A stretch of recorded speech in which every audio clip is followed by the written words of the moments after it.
And hi, everyone. You found us. Had a little technical difficulty right off the bat. Something's all of a sudden my screen went blank. Hey, how are you? It's Emil. It's Emil Guillermo. Emil Amok to you back in my COVID memorial closet with my gong and some kind of vegan T-shirt there. Hey, hi everyone. God, we were sort of remote. We were in Texas. Got back yesterday, and it was like in the hundreds here in California. And I thought, I've got to recover from that trip. So I didn't go on, and we were just talking more about debate stuff, right? That's all we're talking about now. The run up to the debate, the run up. We are running up, or maybe we're slowing down. I did a column on my pre-debate anxiety, which I'm feeling today. And I'll go over that in a second. In the meantime, Vegan Power is a T-shirt here up today. And I have to say, these people didn't, I paid for my meal, or my family paid for my meal. It's not an ad. But if you happen to be in San Antonio, there's a great place called Veggie-Ria. Veggie-Ria. It's inexpensive. It's vegan. One of the owners is a marathon runner, and he swears by Vegan Power. It's a great place to go if you're looking for Tex-Mex vegan style. You might say, but Emil, I live in East Texas. Go to Veggie-Ria. I don't think there's another restaurant like it. The money you save on the food, you pay for your gas, but you'll get there. It's good eats. I had a delicious, I never seen anything like it, a mushroom chicharrones, which was delicious. I had, and the vegan nachos. They give you a plate. If you go to the website and you see their vegan nachos, you think, oh, that's a full order, right? No, that's a half order. So I had a half order, and then the other stuff I had, and I was like just full for the next almost 12 hours. But it's a great place. It's inexpensive, and they have, normally I don't get the drinks, like the melon drinks but they had a great watermelon drink, watermelon water or whatever. It's just sweet, delicious. Like I said, it's all vegan, no meat. The beans are delicious. Both the loose beans, I guess you call them the cooked beans, and the refried. I'm not really a refried fan, but the refried were good. Veggie-Ria, can't say enough about them. They're in San Antonio. If you happen to be there, you're looking for Tex-Mex, but say, I don't like the grease. Tex-Mex, Veggie-Ria, San Antonio. Funny, wherever I ate in Texas, I was with a bunch of, I'm in Texas. I'm with a bunch of meat eaters. And I'm not trying to proselytize. I'm not passing judgment. I met someone who said, I love the grease. I love my oil. I said, I'm oil free. I love my oil, she said. I don't know. Okay, to each his or her own. Yeah, sure. Why not? Shout out to my friend Erilyn. I did that, if you're a regular listener to this show, I was plugging some shows I was doing there in Austin. I did one at Unity of Austin, a little church there. They weren't conducting services while we were doing the profane function of storytelling, although God is a storyteller. But it was a great place to tell a story. We had a nice crowd on hand, and that went well on Tuesday night. Shout out again to my friend Erilyn Hughes, who was part of that. And then on Saturday, we were part of a story show, Erilyn and I, at a place called Casa de Luz, which is, people's perception of Austin is that it's kind of, hippie-ish, new agey. But this was the new agey part.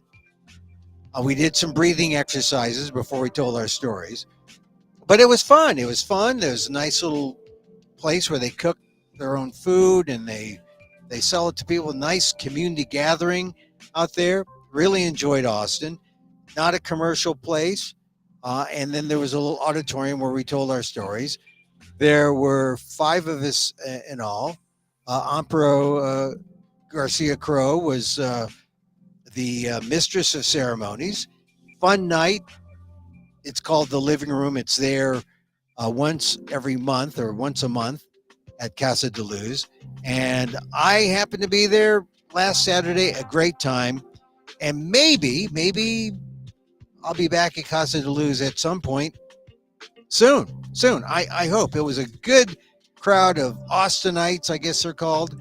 And I guess it's different from the kind of things you hear about Austin, because right now you hear about the Joe Rogan comedy scene, which is big. I went by the club there, the Mothership. It was okay.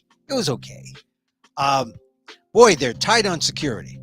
You know, you can't have any stitch of any kind of metal or anything because they're scanning you. It's almost like going to see the president.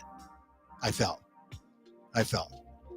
And then, but that's a scene there, the comedy scene. And then there's the scene, the music scene, the official music scene. I'm not sure exactly what the official music, the Austin City Limits crowd, but just walking up and down South Congress, I went into the Continental, I went into the Sea Boys.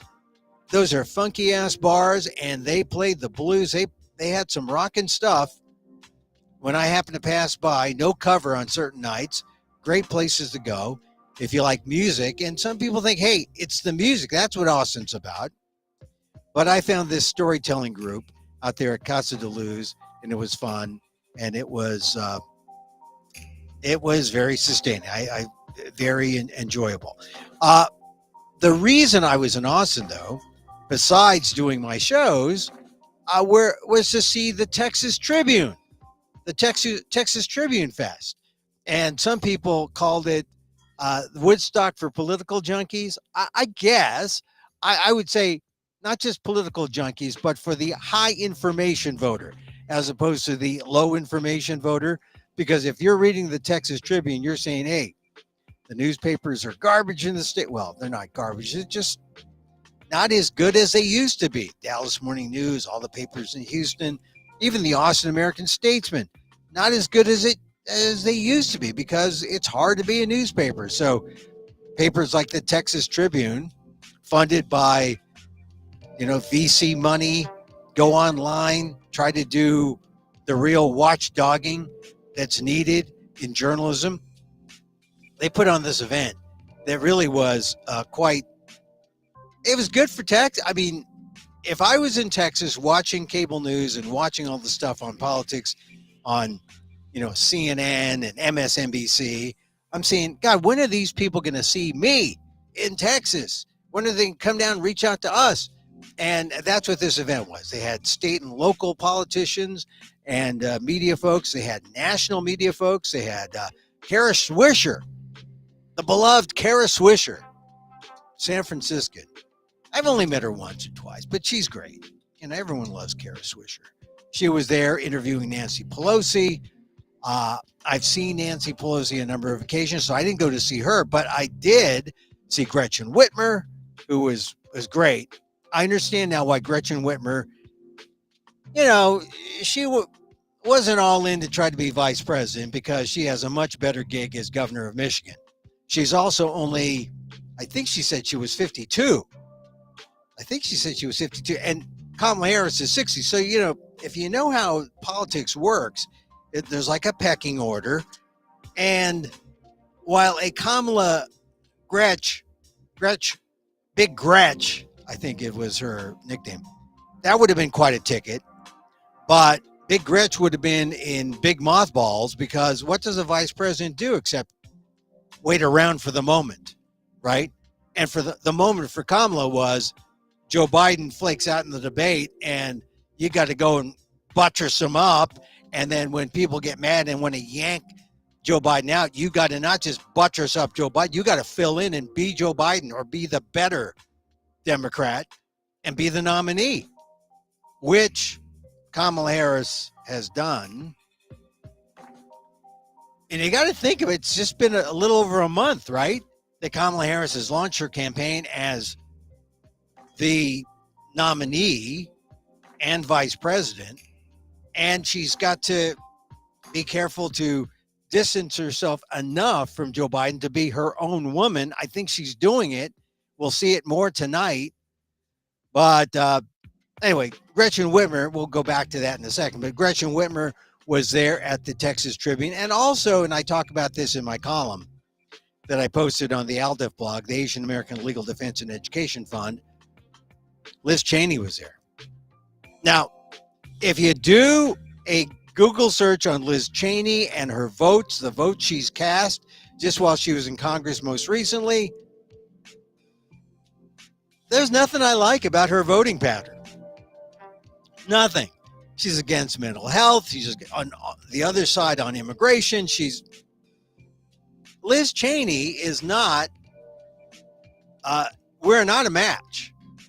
We're not a match on anything. A political Tinder, nothing. But I like Liz Cheney. I like Liz Cheney because she's found a place where we can all be in one big boat together. That's a good thing about Liz Cheney. And so I talk about her in my column that I'll get to in a second. But she was at the Texas Tribune. That was good. Also, Eddie Cloud Jr. Oh, Eddie Cloud.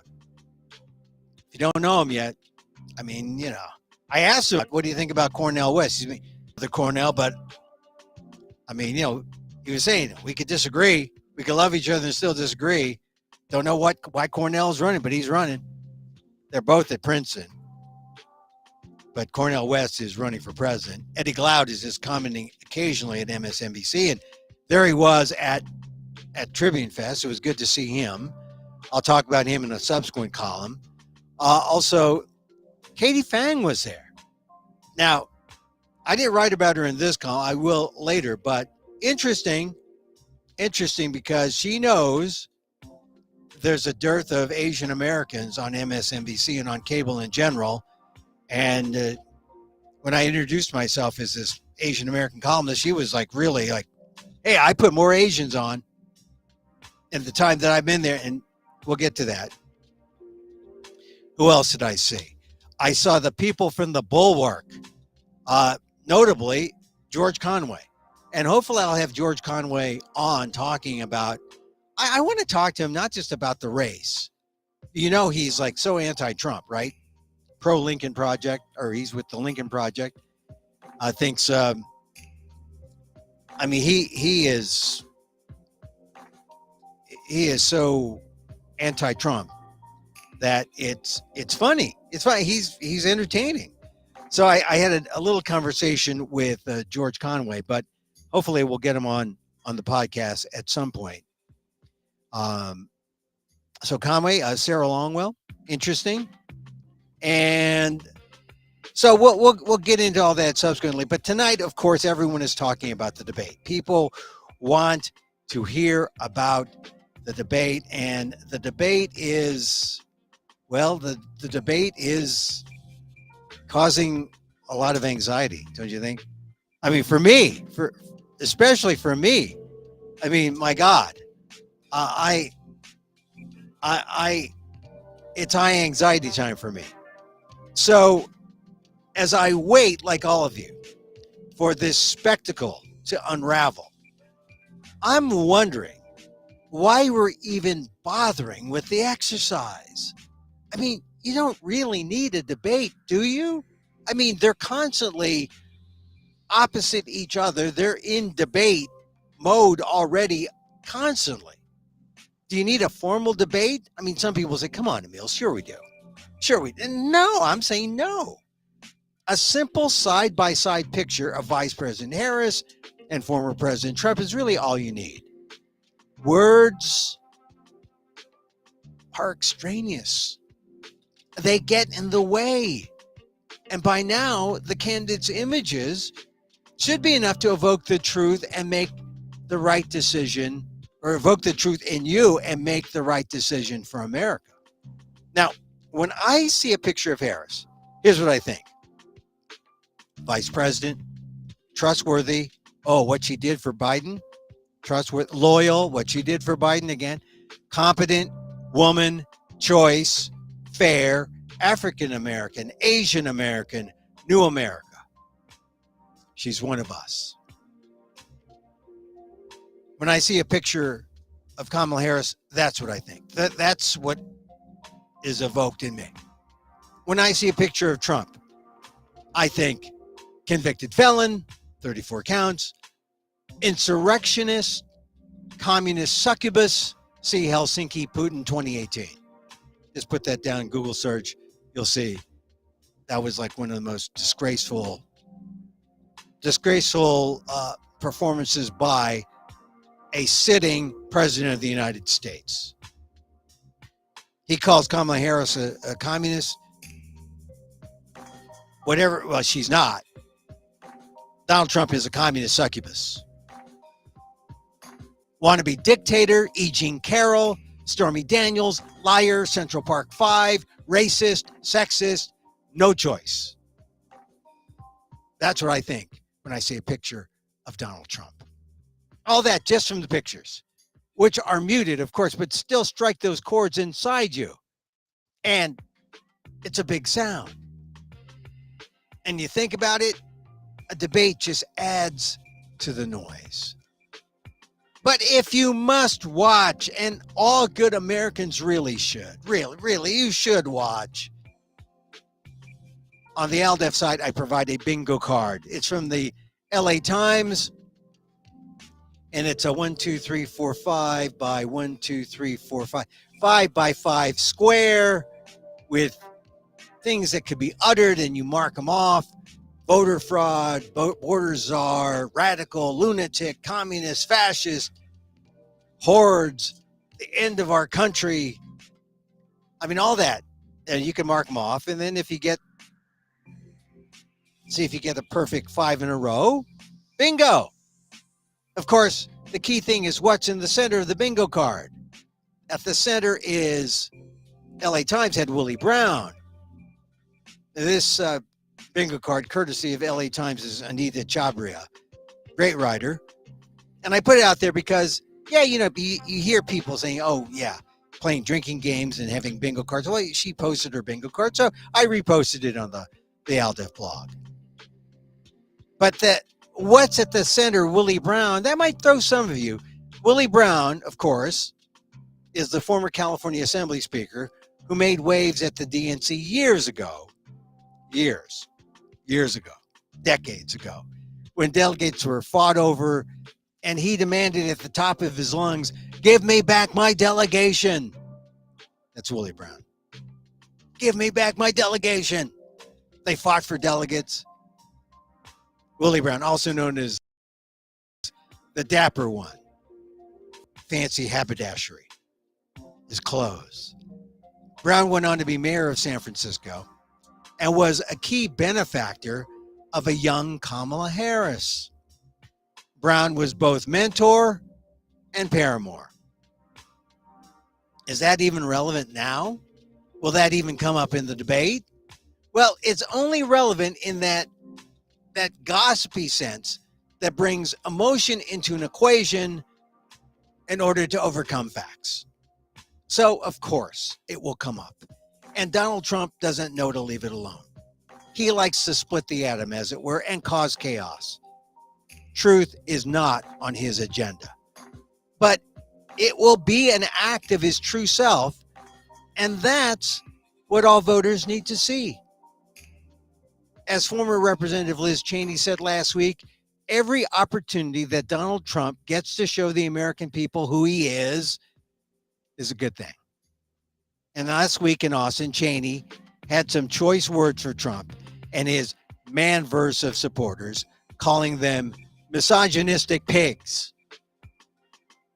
Misogynistic pigs. Now, that's a modern update from the old chauvinist pigs that Betty Friedan and Gloria Steinem used to use as their phrase. Oh, these chauvinist pigs.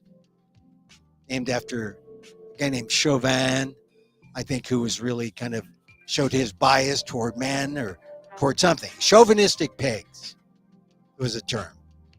Cheney made it easier. Misogynistic pigs. She told the Texas Tribune Festival, women around this country, we've had enough.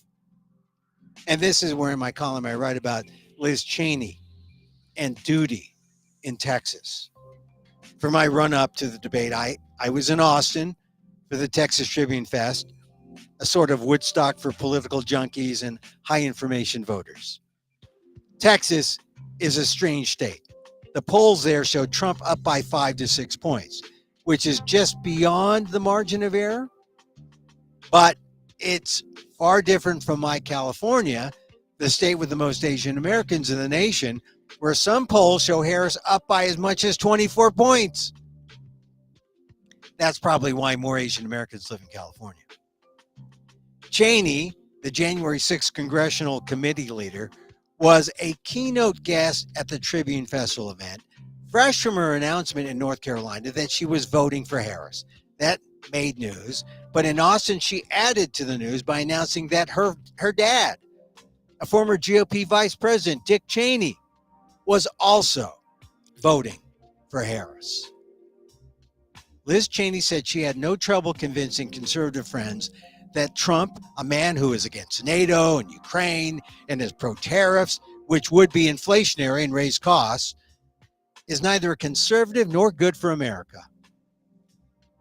Which is why it's important that Harris, a vice president, prevail, Cheney told a packed audience in Austin's Paramount Theater.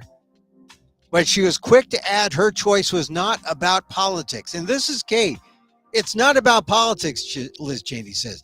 This isn't a political decision, Cheney said. It's very much based upon my view of what our duty is. Like I said, Cheney and I disagree with each other 99% of the time. Just as an example, she voted against government funding for mental health. But she found that one thing where the majority of us should be able to stand together, said Cheney. Those of us who believe in the defense of our democracy, in the defense of our Constitution, and the survival of our republic have a duty in this election cycle. That duty is to come together to put those things above politics. You put all those things above politics. Politics, that's something else. This is duty to save our Constitution and to save our country. And it's just too bad that the debate tonight won't be so high-minded, but mired in politics and rhetoric. So, in my column, I say what Trump and Harris must do to win the debate. If Donald Trump wants to win the debate, and perhaps even the election, he should simply be like the microphones at tonight's event. Stay muted. Stay muted, Donald Trump. That's the way to win. Stay muted. Look presidential, but mostly just play nice. That is tough for a bully to do. Just play nice. But given the last New York Times poll was a virtual tie, with Trump at 48% and Harris at 47%, being nice may be more persuasive among voters just tuning into the election cycle for the first time today for this debate. But in the days before the debate, Trump can't seem to help himself. He's talked about a bloodbath at the border if he's not elected. He's talked about locking up political opponents. And his running mate, J.D. Vance, has circulated a false story about immigrants in Ohio from Haiti eating cats. Eating cats. Vance obviously has a cat thing. It's all the kind of ridiculous and not so ridiculous fear-mongering stuff that in Trump's mind will attract voters to him. And I'm predicting he won't stay muted. Trump won't have a crowd to feed on either. And that means he'll be relying on instinct. And for him, that's bad. Because his instinct is to be racist, misogynist, to speak his mind. I think it'll cost him tonight. For Harris to win, she simply needs to stay prosecutorial and firm. No nonsense. but personal and serious, to contrast with the unserious man who stands opposite her. The poll suggests most people already know who Trump is. About a third of the electorate say they want to know more about Harris. If she stays the course as the prosecutor, it should be clear. Harris is far from the person Trump calls Comrade Kamala or Comrade Kamala. She was California's AG, the top cop. She's no softie and definitely no commie. And that should help inform the voters, but it could also needle Trump enough, just enough, to reveal his true self yet again, the unhinged narcissist and misogynist. Note, I didn't talk really much about issues this time in the column I just wrote, aside from the duty expressed by Liz Cheney. That's because the issues aren't really why you vote for someone. If they were, Trump wouldn't have taken over the Republican Party so easily. There's something more visceral at work that gets us to make our choice and pick our candidate. Easy if you've been following the campaign from day one. Tougher if you're just tuning in for the first time, especially if you're an independent, undecided voter in a swing state. They're the voters the candidates will be focused on tonight. Still, politicians aren't robots yet. They're human. Even Trump. We've seen them both perform, react, and speak before. But who knows what will happen when the stakes are this high and the mics are hot. And that's a take about tonight. I'm I don't want to say I'm worried. I'm not really worried because I would like to see everyone do well. I'd like to see Trump play fair. I'd like to see Kamala Harris show the public what she's about, right? I want to see Kamala Harris be truthful about who she is and communicate that to the national electorate. Of course, we know that the national electorate is one thing, the electoral college is another, and how she comes across to those voters in those key swing states is really everything. And so if you divide the electorate up into 40 for her and 40 for him and 20 in the middle, and that 20 really is broken down to a core group of maybe 6 or 7%. Those are the ones you're kind of like pinpointing, trying to see if you can get them to come your side or stay in your side or stay undecided so they maybe not vote. I think that's the challenge. I would like to say I am hopeful for Kamala Harris tonight, but judging from that Dana Bash interview on CNN that she did, I think she left a lot of. I think that she could have done better. Like when her one answer was, "Oh, old Trump playbook. Let's go forward. Let's move on." You got to address it. You got to at least address it and say one or two lines about Trump's behavior, and then move on. The old Trump playbook. That's not the last word, and then you move on. You got to at least acknowledge with a sentence or two, and then move on. But maybe she was just trying to be tough. I don't know. I know Kamala Harris to be tough. She's a prosecutor.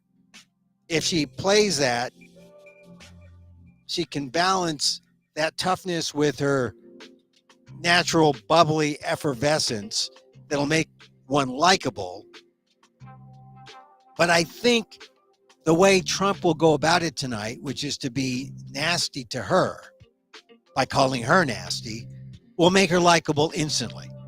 I think that's kind of the key. She will be likable instantly because I think Trump is going to go nasty. That's why I think if Trump wants to win, he should just shut up and stay muted. But his instincts will have the better of him. And he will probably do himself in by going NASA. I mean, he should know, though, that doesn't make him look good. But I think that is what's going to happen. There, I said it.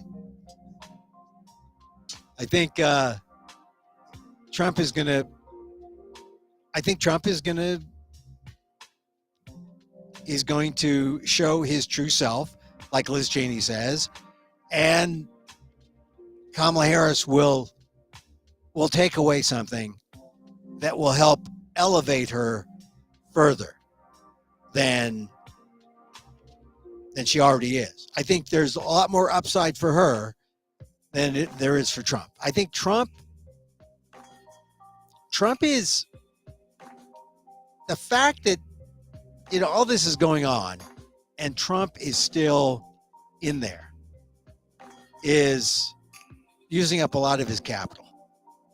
I don't know how much more upside he has, unless he's like coming out with some kind of oppo research that'll make people just want to run away from Kamala Harris. But you never know what sticks, how something sticks until you say it.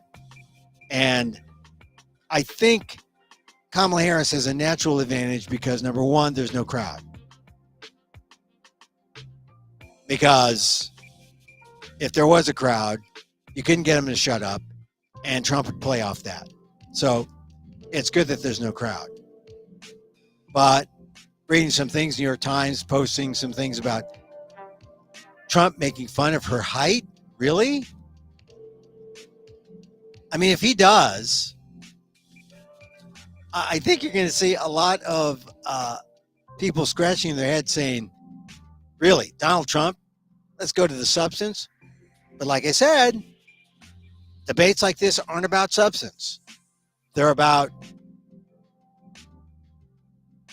getting under your opponent's skin, making your opponent commit an error that they weren't expecting to. Getting, exposing the reality of your opponent. I just think it's important. Although some people say, come on, Emil, nobody cares. Nobody cares about me. Nobody cares about the election. Now, I think people care. I think people care. I think it's wearing on people, though. I think people are sensing, like I said, the high anxiety of this pre-debate. Boy, what's going to happen post-debate? Well, I'll come back probably sometime tomorrow, and we'll talk about that. But there, I've made my prediction. I think Trump will unravel, and I think Kamala Harris will stand steady. I think if that happens, she wins, more upside for her. Trump holds his own or goes down. That's what I'm thinking. Speculating. Do I know? I'm just speculating. But judging from what Trump has been doing the last couple of days, judging from what his surrogates are saying and doing, I can't really foresee I can't see Trump engaging in a serious debate. I don't think Trump knows the issues enough. And I saw a report that said, Adam Schiff says that that's one problem that Harris has. She knows the issues too well. She might come across as too nerdy. She just has to be nerdy enough, right? She has to show that she has command and that she's velvet glove, iron fist, that she's tough. I think people will see that, hey, she's not nearly the communist that Donald Trump thinks she is. But as I pointed out, if you Google Helsinki 2018, Donald Trump, Putin, Donald Trump is at the knee of the communist dictator. So, Comrade Kamala, what is Donald Trump? But in the palm of the dictator's hand. Go back, Helsinki 2018. It's really disgusting. All right, so we talked about my debate anxiety. We talked about the Texas Tribune. Aldef, check out my blog or my column on the Aldef blog. I'll come back tomorrow and talk about what actually happened, what actually occurred. Maybe totally different. It will be if Trump stays mute on good behavior. He has been in the past, but there's no teleprompter from him. It's just or for him or for anybody. There's just a teleprompter in his head that says, "Shut up, Donald. This is your inner critic talking. Shut up if you want to win." But I don't think he wants to win. I don't think. We'll see. We'll see. We'll see. All right. Now, football season. Have you gotten into that? I mean, I'm surprised. Football season. I had to watch the 49ers play yesterday. They looked okay. They're missing their star McCaffrey. Brock Purdy, okay. Defense, just okay. This new running back they have, Jordan Mason, he's good. Young guy. But it shows you that running backs are a dime a dozen. You get a good one, you can like boost them up and become better. But I think the story in the first week of the NFL that gets me is how Tyreek Hill was treated in Miami. They had the body cam footage. If you see how Tyreek Hill was treated, what you come away with is it doesn't matter how big a star you are. It doesn't matter how much money you make. If you're a person of color and people believe you have broken the law, you'll be treated like crap. Or worse. Or worse. And you will not be given the dignity you deserve, not be treated fairly. And this is a guy who's making millions of dollars. He's the star of the area, right? These are local cops outside the stadium. They want to get him for speeding, but instead of, I mean, I guess it's great they show no bias because he's a Dolphin player, but they showed a lot of bias. They showed no bias because, you know, they're dealing with, the hometown hero. No bias there, but a lot of bias because he was a black man. So if you think that success will buy you fairness and buy you justice, once again, the Tyreek Hill story shows that in America, it buys you nothing. You will still be treated with suspicion. You will be still treated like crap. And kudos to Tyreek Hill. I mean, he was released. He scored a touchdown and made a little joke about it. You know, in his touchdown dance, he acted out being handcuffed. Tyreek Hill's okay. He's okay. I'm glad he can laugh about it. But that's our cue to not be okay with it and to not joke around about it on Tyreek's behalf. Because it's good that it happened to Tyreek Hill because it shows it's not about class, status, money. You got it, you'll still be treated like crap. Justice will still be hard to come by. I'm glad that Tyreek Hill can take it in a lighthearted way, because actually that is the best way to take it somewhat lightly so you don't get angry, so you don't go ballistic. I've made that mistake before too. But taking it lightly doesn't mean we don't take it seriously. It doesn't mean we don't go after the cops who were involved and discipline them and make an example of this case. Because if we don't, it's going to happen again to normal people, and it will not be as happy as, well, it's not a happy ending yet. But Tyreek Hill is lucky he wasn't beaten and shot. because from the looks of that video that was released, the body cam footage, cops didn't care who he was. They only knew he was a black man who broke the law. In their eyes, he was speeding.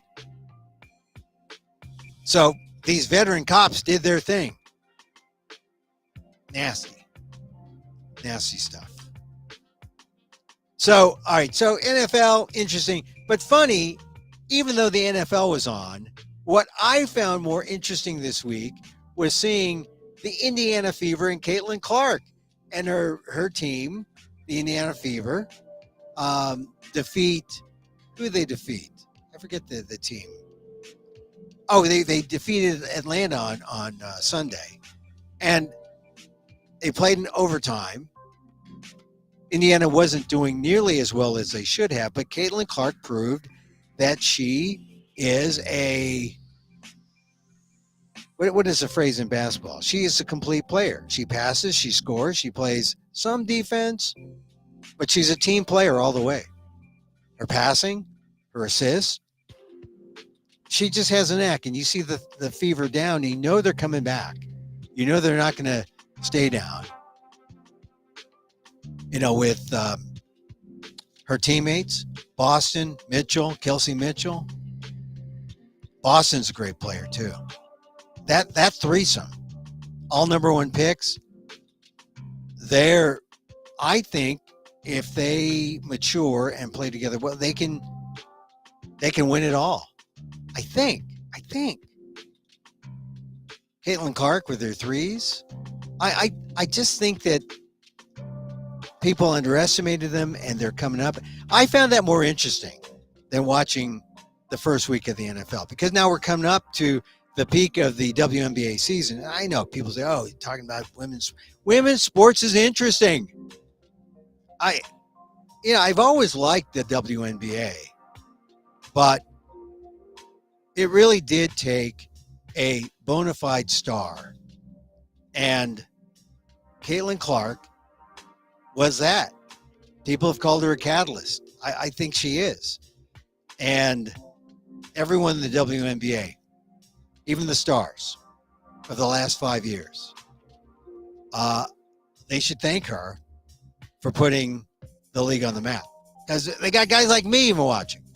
And I'm prone to watch women's sports because I coached women's soccer, girls soccer, girls basketball too. Third grade. My third grade girls were killers. They were killers.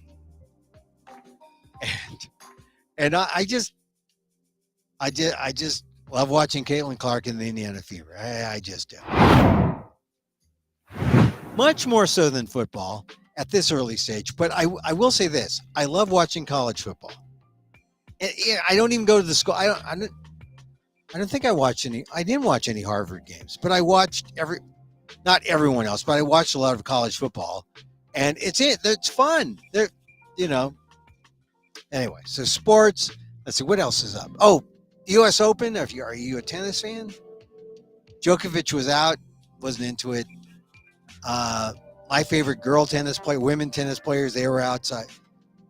I wasn't into it, but I honor the U.S. Open. Okay. What else? Baseball.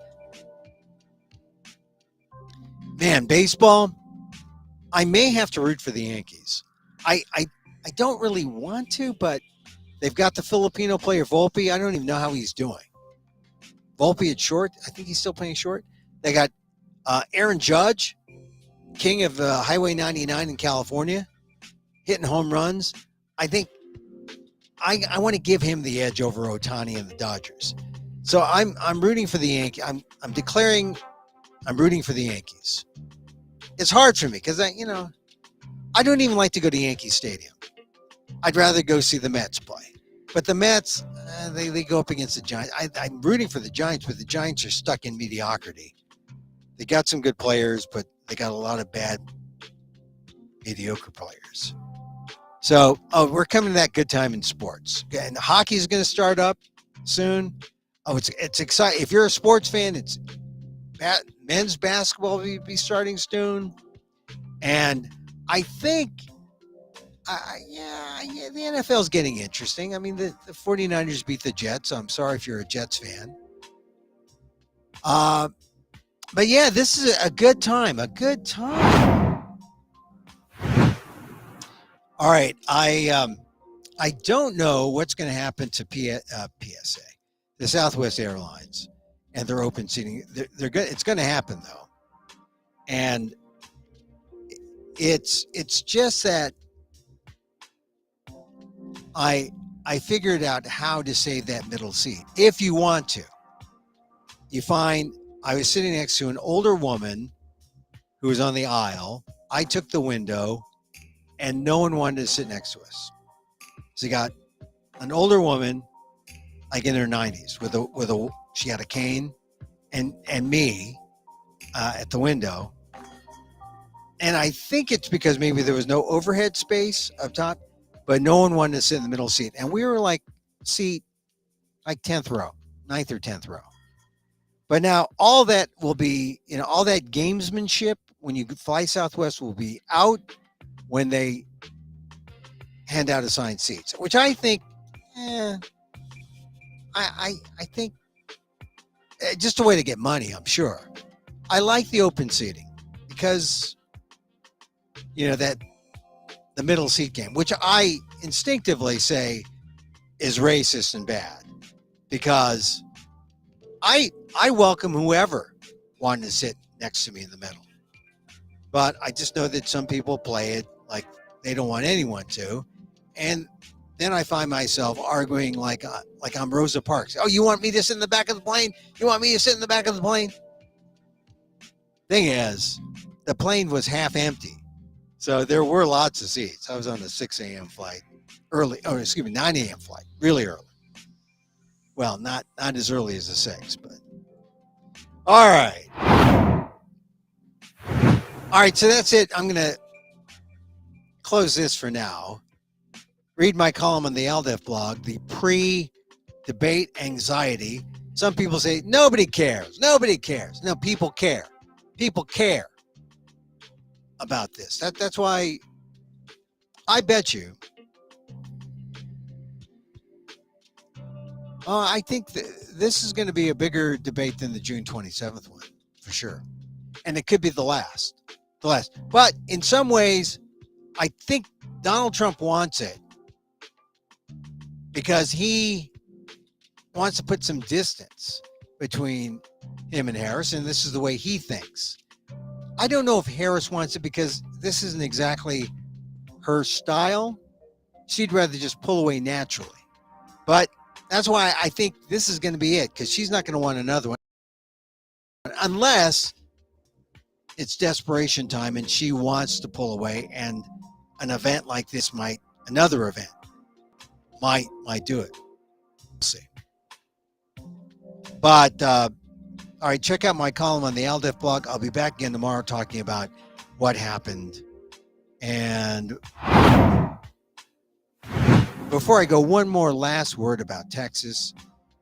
Every time I go to Texas, I feel like, I'm revisiting my youth. I'm revisiting the time I was there when I was a young kid, dropped out of college to work there, worked in radio, worked in rock music, radio. It was fun.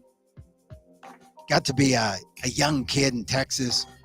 Then I went back, graduated, and then I came back as a young adult. So every time I go there, I lived in Houston for a while, lived in Dallas for a while.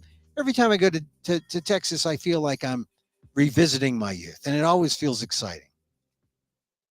This time, I was in Austin, which I never really experienced, but it was fun.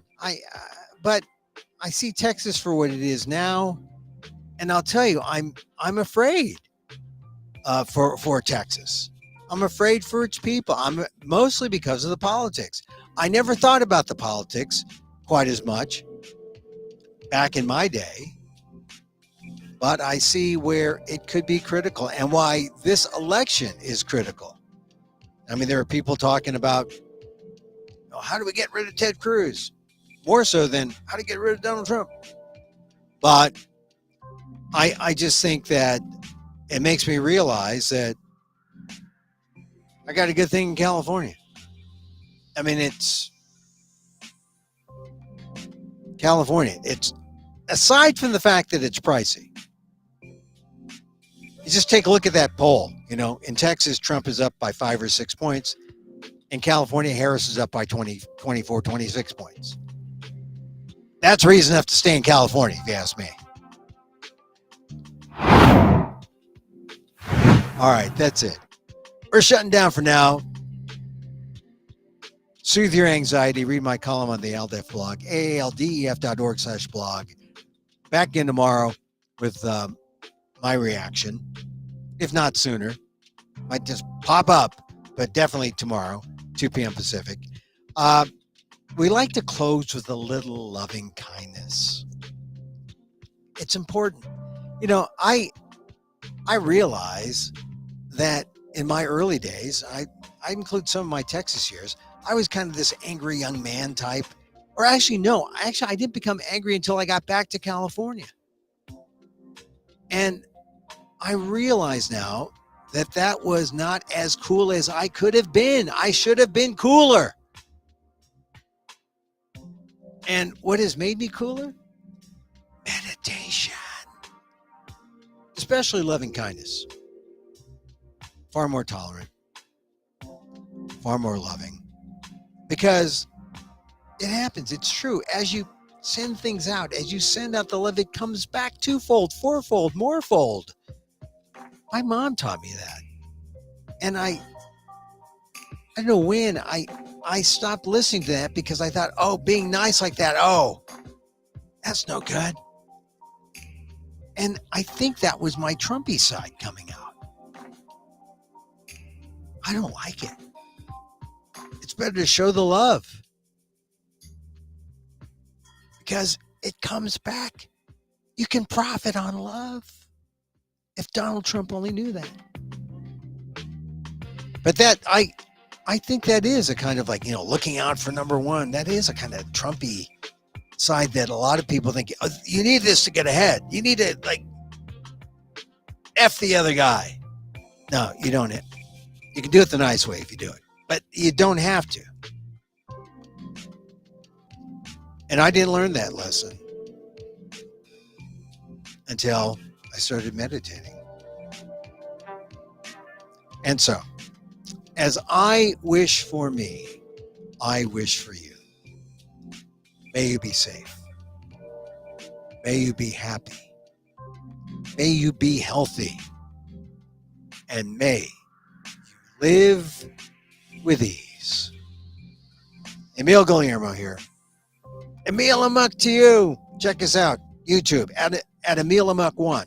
Facebook, fb.com at Emil Guillermo or Emil Guillermo Media. Twitter, X at Emil Guillermo or X at Emil Amok. Till next time.